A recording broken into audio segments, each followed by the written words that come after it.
Hey guys, it's a little story time with Mark, and I actually think there's a takeaway here that has to do with kind of how we learn the craft of writing. It's kind of interesting.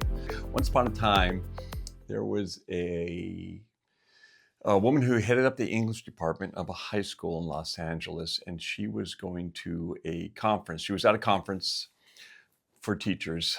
I don't know where it was, somewhere at some point.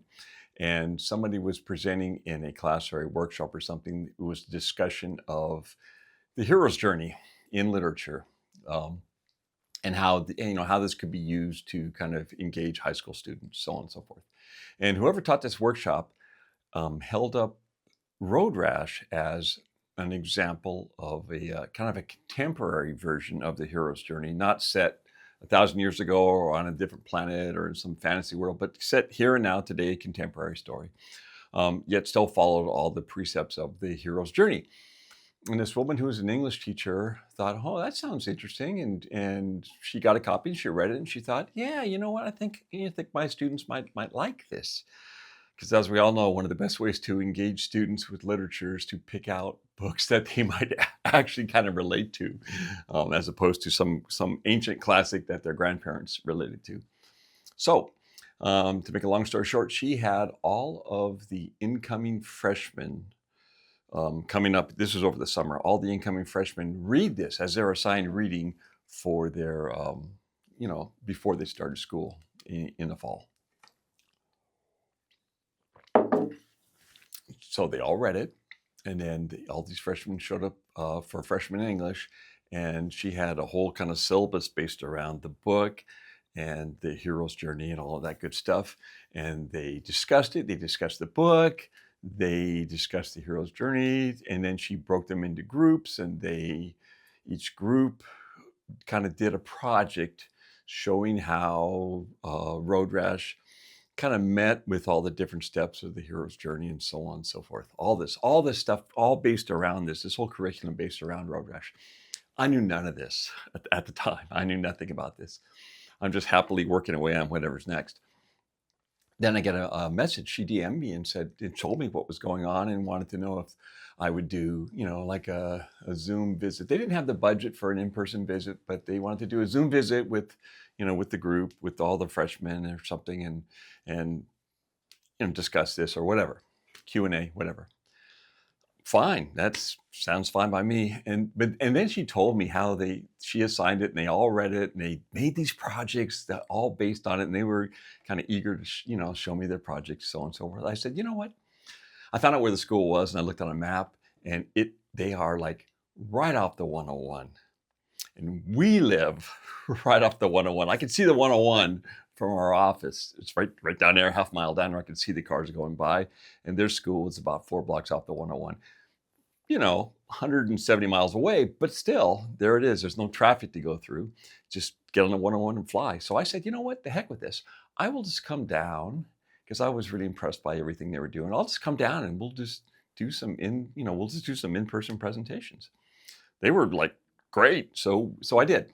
That's the punchline. I went down there, and they had to break it into 3 groups because they had a few hundred students. So they had a big kind of library media room, and we met in there 3 different times. And I would basically do a kind of a abbreviated presentation of kind of the nexus of that book, and discuss that for, I don't know, 20 minutes or so, then take some questions. And they would take about the same amount of time, and they showed me their projects. They were broken into, they were selected, like not everybody. I didn't look at 200 projects, but they had, a few groups, in each group, a few small committees that actually brought out their big poster boards and had all the stuff, and they showed me the projects. And I was so impressed by all the work these kids had done.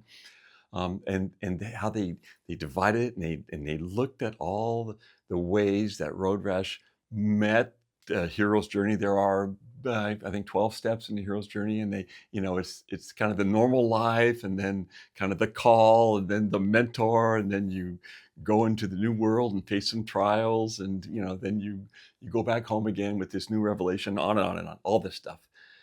And they laid it all out. This is what happens to Zach, and this is what, the false start, and at first you kind of deny the call to action and the call to adventure, and then this older guy who's a guitar player is the mentor, and all this stuff. It was really interesting. And it all went really well. And I looked at everything, and it was all great. And they were very thankful. And I went home. But the punchline is this. I wasn't really all that familiar with the specific steps of the hero's journey. I had never read at that point Joseph Campbell's book about the hero's journey. I wasn't really kind of cognizant of the whole monomyth concept, that all big, all big stories are based on this one thing. And when I wrote Road Rash, I didn't at all have in my mind, oh, I'm going to follow the hero's journey, these 12 steps, and I'll line it all out, and this will be this, and this will be that, and so on and so forth. None of that stuff. I just sat down. It was outside of maybe the first 90 pages, I had an idea of what might happen, and then he would end up going on the road after all these early, trials that happened to him. After that, I had no idea. I just pants the whole thing. Yet, some instructor at a workshop somewhere for teachers held this up as a good example of a contemporary version of the hero's journey. So the punchline, I keep saying punchline, but there are several takeaways here. But really, to me, the takeaway is one of the best ways, and I think the way we really learn the craft of writing is to read, and specifically to read a whole bunch of books, not 2 or 3 or even 20 or 30, but maybe 200 or 300 books in your genre, books that are well written, well edited, well published. And you don't have to read them with a highlighter or take notes or anything else. You just have to read them and absorb them. And I think by doing this, you kind of internalize the precepts of a good story, the precepts of good storytelling, the precepts of good plot structure, all that good stuff. I think just kind of by osmosis, you pick it up through this, and then you get to filter it through your own sensibility. So you're not following somebody else's kind of pre-planned plot.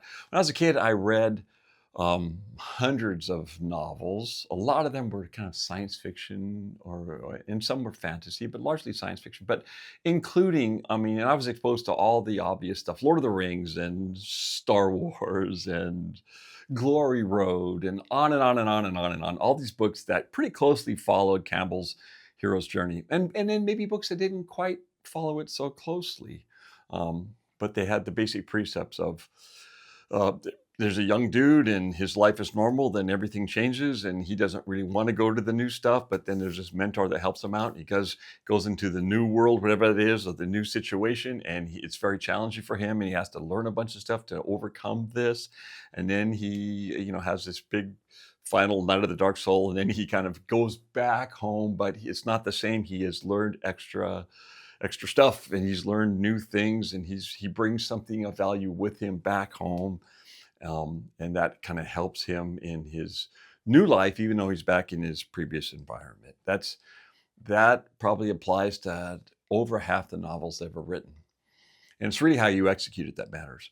But absorbing all this stuff through reading lots and lots and lots is the power of big numbers, right? There's the law of big numbers. There's a certain amount of horsepower in doing something a whole bunch. You find anybody who's done anything a whole bunch, juggling, I don't know what, playing the fiddle, ballet dancing, doing something, doing calculations in their head, whatever it is, if they've done this a whole bunch, just repeated this thousands of times, they're going to have a certain feel for it. They're going to have a certain sensibility about it. They're going to be probably okay at it. They're probably be better at it than someone who just specifically cracks open a book or watches a video on how to juggle, right? Same idea. So whatever your genre is, whatever area you like to write in, if you just read like mad, well-written, well-edited, well-published stuff in that field, my line basically is, would I be proud to have written that? I don't care. By well-published, I don't mean it has to be Random House. It can be self-published. It's just they did a good job of it. It's all there. Everything it's been edited and copy edited, and it's clean and smooth and tight and good prose and on and on and on. If I wish I had written that, then that's one of those North Star things. It's like I would be proud to have written that. Then I'm going to pay attention to that, as opposed to writing something that could be a #1 bestseller. But I read it and go, man, I don't want to write like that. So just kind of ignore that stuff and glom onto the stuff that resonates with you. So that's my little story about how I kind of accidentally followed all the precepts in the hero's journey through the writing of my first novel. And I think there's a couple lessons there. So my big advice to you is keep writing, but also keep reading.